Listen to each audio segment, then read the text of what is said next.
Hola mi amigo querido, empezaremos el estudio de esta semana hablando de la soberanía de Dios. Sabes, muchas veces las cosas en esta vida pueden parecer sin sentido, confusión por todos los lados, violencia, injusticia, en fin. Pero aunque la situación parezca tenebrosa, Dios siempre está en el control de la vida. Él nunca pierde el control. Por ejemplo, cuando Judá fue llevada cautiva a Babilonia, cualquiera podría pensar que Dios se había olvidado de su pueblo, o que el ejército babilónico había dominado a Judá por causa de su poderío militar. Pero eso no era la verdad. Daniel 1 y 2 dice: en el año tercero del reinado de Joacim, rey de Judá, vino Nabucodonosor, rey de Babilonia, a Jerusalén y la sitió. Cualquiera que lee esta primera parte tiene la impresión de que Nabucodonosor dirigía un ejército poderoso, irresistible, y sitió a Jerusalén. Pero yo sigo leyendo el texto y mira lo que dice: y el Señor entregó en sus manos a Joacim, rey de Judá, y parte de los utensilios de la casa de Dios, y los trajo a la tierra de Sinar. Es interesante, el Señor entregó en sus manos, en las manos de Nabucodonosor, a Joacim, rey de Judá.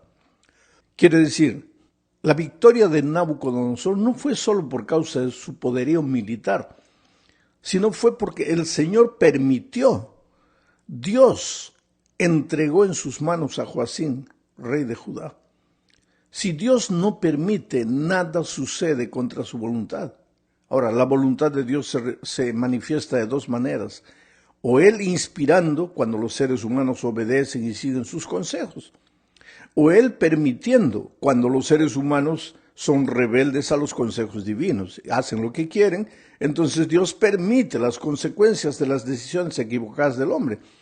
Pero Dios nunca pierde el control. Él siempre está en el control de la vida y de las situaciones.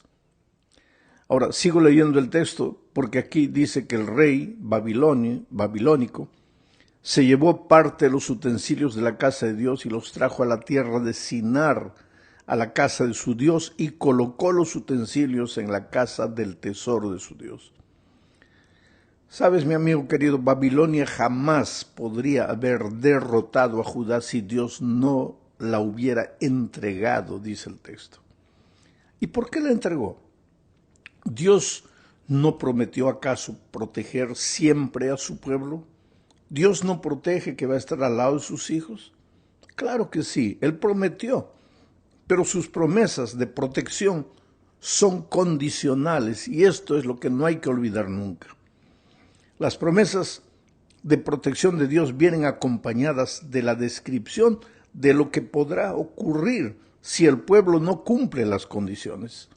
Y en el caso del pueblo de Israel, observa lo que Dios había dicho, mirando su actitud, la manera como ellos administraban la vida. Voy a leer segundo libro de los Reyes, capítulo 21, versículos 12 y después del 14 al 16. Dice así: por tanto, así ha dicho Jehová, el Dios de Israel: he aquí yo traigo tal mal sobre Jerusalén y sobre Judá, que al que lo oyere le retañirán ambos oídos, y desampararé el resto de mi heredad, y lo entregaré en manos de sus enemigos, y serán para presa y despojo de todos sus adversarios. Por cuanto, aquí está la razón, por cuanto han hecho lo malo ante mis ojos, y me han provocado a ira desde el día que sus padres salieron de Egipto hasta hoy. Así que la victoria de Babilonia no era simplemente por causa de su poderío militar, sino por causa de la rebeldía del propio pueblo de Dios. Sin embargo, por detrás de esta aparente victoria de Babilonia, se encontraba también descrita la batalla de los siglos entre Cristo y Satanás. Y explico. En el cielo Lucifer se había rebelado contra Dios y había intentado arrebatarle el trono. Lucifer anhelaba la adoración y la obediencia para él, no para Dios. Se olvidó que era criatura y reclamó para sí atribuciones divinas. Mira lo que él dijo: subiré al cielo, en lo alto, junto a las estrellas de Dios, levantaré mi trono, y en el monte del testimonio me sentaré, sobre las alturas de las nubes subiré, y seré semejante al Altísimo. Pero infelizmente para él, Lucifer fue derrotado en el cielo, fue arrojado a la tierra, y no descansó en su intento de derrotar a Dios. Entró al corazón de los seres humanos y los llevó a rebelarse contra Dios. Después del diluvio, inspiró a los hombres a construir una torre tan alta como un desafío a la soberanía divina. Esa torre fue construida en el valle del Sinar, es la Torre de Babel. Fue construida en el valle del Sinar. Ahora, en Daniel 1, texto que ya leímos, Babilonia derrota al pueblo de Dios, saquea el templo y lleva las cosas al valle del Sinar. ¿Te parece solo coincidencia? No. Es que la historia del peregrinaje, de la derrota del pueblo de Judá y su peregrinaje hacia Babilonia es de cierta manera un símbolo de la historia de la entrada del pecado, la caída del ser humano y su peregrinaje en este mundo de miseria hasta que un día volvamos a la casa. Las historias que se encuentran en la Biblia, en el libro de Daniel especialmente, son historias profecías. Esta es la segunda parte del estudio. No dejan de ser historias de la vida real, claro, pero al mismo tiempo anuncian la manera como el diablo trata de destruir la vida de los hijos de Dios. La historia de Daniel y sus 3 compañeros es un ejemplo de lo que digo. Voy a leer comentando Daniel capítulo 1, versículos 3 al 5. Y dijo el rey a Aspenaz, jefe de sus eunucos, que trajese de los hijos de Israel, del linaje real de los príncipes, muchachos en quienes no hubiese tacha. O sea, el rey Nabucodonosor escogió lo mejor de lo mejor. Ahora, si tú te pones a pensar, cuando Dios exigía o pedía el sacrificio de sus hijos, el cordero que era traído para Dios debía ser sin mancha, sin tacha, sin defecto. Ahora, eso es lo que Dios pedía como sacrificio. Ahora el rey pide para él, muchachos, sin mancha, sin tacha, sin defecto. ¿Ves de alguna manera la figura del diablo aquí? Queriendo lo que Dios quiere. Dios quiere un sacrificio. Dice que presentemos nuestro cuerpo a Él como sacrificio santo, agradable, sin mancha, sin defecto. Ahora el diablo también quiere jóvenes sin mancha, sin defecto. Aquí hay una figura también del gran conflicto entre Cristo y Satanás.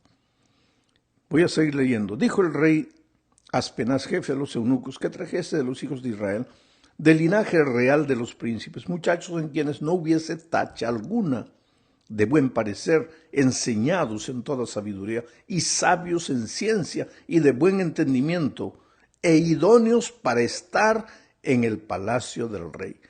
Estar en el palacio del rey simbolizaba estar al servicio del rey. Y eso es lo que el diablo quiere.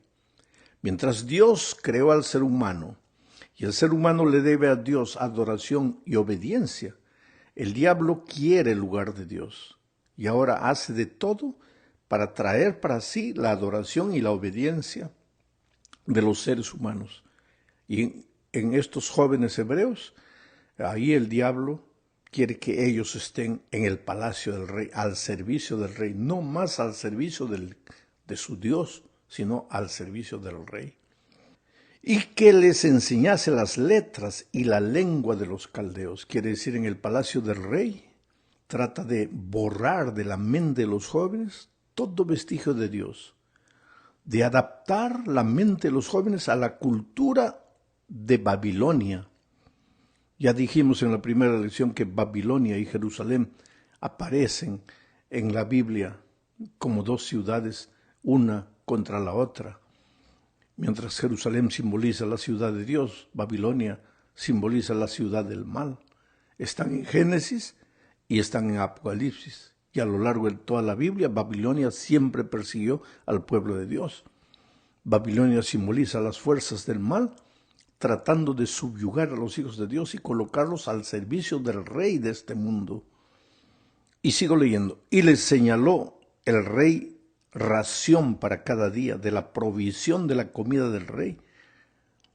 Ahora mucha gente dice, aquí toma este texto solo para hablar del aspecto de la comida vegetariana. Es mucho más profundo que simplemente eso.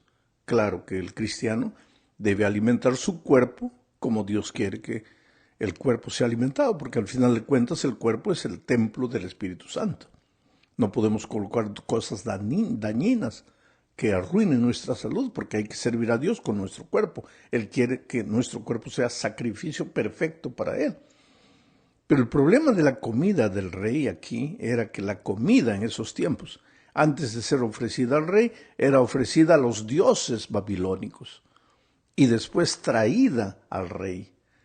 Y la comida del rey para los jóvenes significaba estar curvándose delante de los dioses babilónicos. Y ellos tenían su Dios, el Dios Jehová de los ejércitos.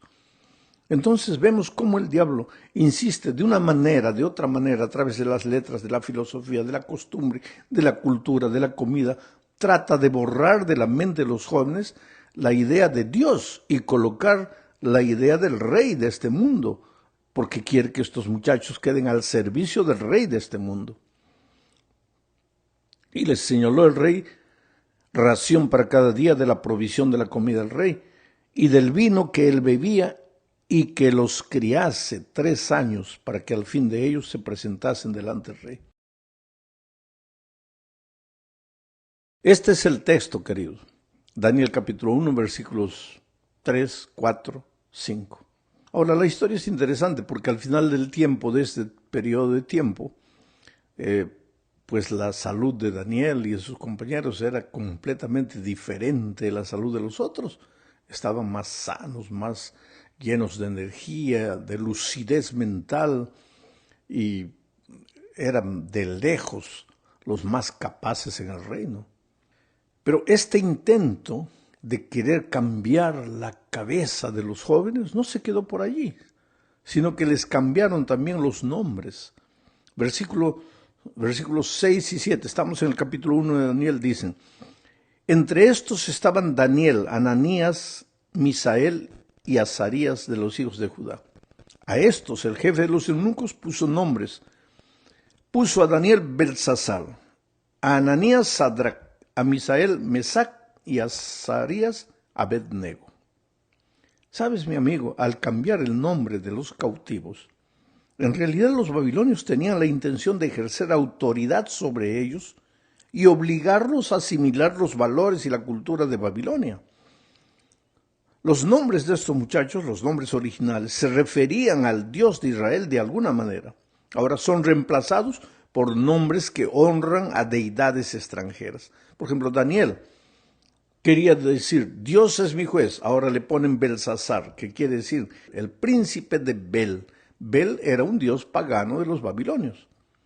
Ananías quería decir amado del Señor Jehová.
Ahora le colocan Sadrac, que quiere decir iluminado por el dios Sol.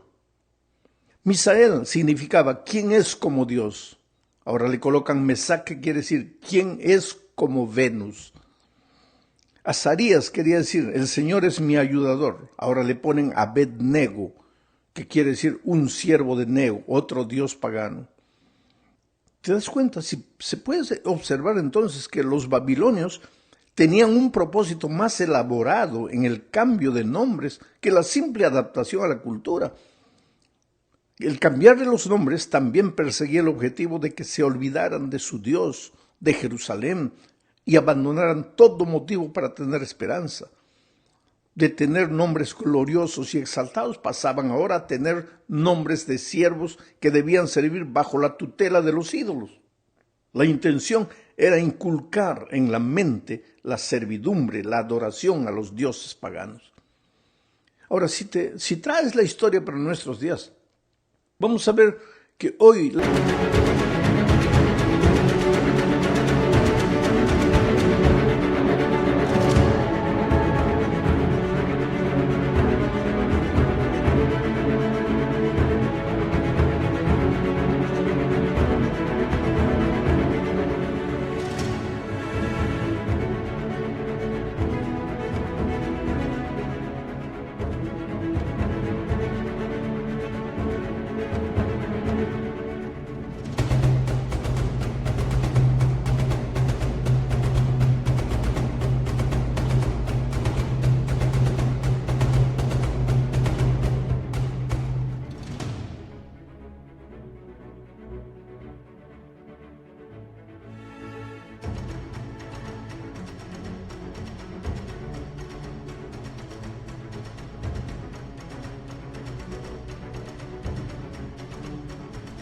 juventud no está yendo a Babilonia para servir, pero se está metiendo a Babilonia, no llevado como cautivo de guerra, sino pues entramos, tenemos que vivir en este mundo, Babilonia, tenemos que ir a las universidades, a las escuelas, a los colegios. Por eso la necesidad de educar a nuestros jóvenes en la educación adventista, que prepara a los seres humanos no solo para esta tierra, sino para la vida eterna.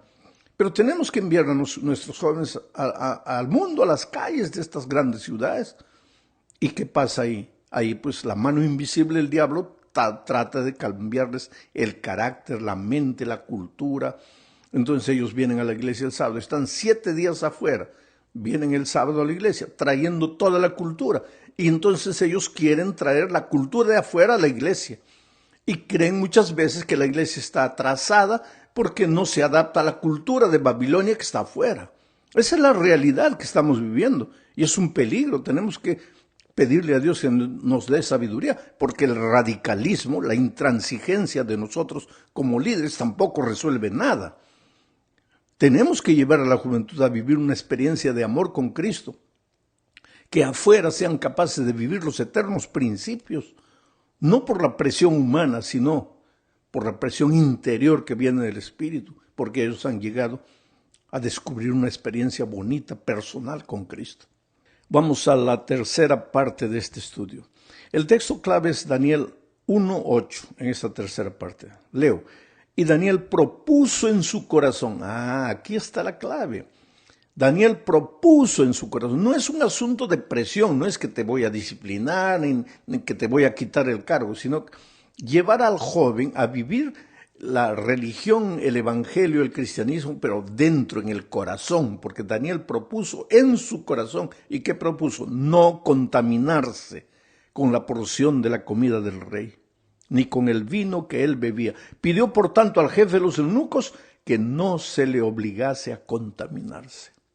Oh, querido, este es el secreto. Nosotros como iglesia tenemos que llevar con el instrumento del amor a vivir a los jóvenes a vivir una experiencia de amor con Cristo, de tal manera que ellos se propongan en el corazón. Y no importa si los estamos vigilando, si el papá lo vigila, si el pastor lo vigila, si el anciano de la iglesia lo vigila, no importa la vigilancia humana, importa que ellos se han propuesto en el corazón servir a Dios, ser fieles a Él hasta el fin, venga lo que venga. Tendrán que ir a Babilonia porque vivimos en esta Babilonia del mundo. Tendrán que estudiar en las universidades, trabajar en las empresas de este mundo, caminar por las calles de este mundo, pero se han propuesto en el corazón no contaminarse y no traer el veneno de afuera para la iglesia. Pero ese es un asunto que el joven tiene que hacerlo en su corazón cuando los líderes sabemos llevarlos a vivir una experiencia de amor con Cristo. En la cuarta parte veremos que los jóvenes hebreos fueron sometidos a una terrible prueba, pero salieron victoriosos. Los 4 jóvenes sabían que su decisión de no contaminarse podría tener serias consecuencias para ellos. Incluso podrían perder la vida, pero la obediencia a Dios era más importante que las amenazas del rey. Nadie podría amedrontarlos porque ellos tenían una experiencia viva en el corazón. Al tomar esta decisión, los jóvenes no obraron presuntuosamente, sino que confiaron por completo en Dios. Si hubieran transigido con el mal, el ceder a la presión del enemigo, habría debilitado su sentido de lo que es correcto. Porque sabes que el primer paso en la dirección equivocada habría conducido a otros pasos semejantes hasta que, rota la relación con Cristo, pues habrían sido arrastrados a Babilonia definitivamente. A veces nosotros con frecuencia consideramos las pruebas y las tentaciones como cosas terribles, pero Dios usa el dolor, la presión de afuera, las dificultades que encuentras en las universidades, en el trabajo, en fin, por causa de tu fidelidad a Dios. Dios usa todo eso para dar forma y dirigir tu carácter, tu vida. Ningún automóvil, barco o avión está listo para usarse si no ha sido probado. Lo mismo ocurre con los ciudadanos del cielo. Gálatas 2:20 dice, la mejor manera de salir victoriosos en medio de las pruebas. Con Cristo estoy juntamente crucificado. Aquí se trata de una experiencia personal de amor con Cristo. Ya no vivo yo, ahora Cristo vive en mí. Lo que ahora vivo en la carne, lo vivo en la fe del Hijo de Dios.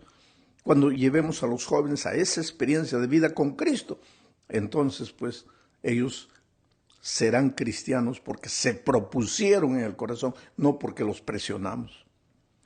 Llegamos al fin de este estudio. Leamos el fin de la historia. Está en Daniel 1, 17 al 21.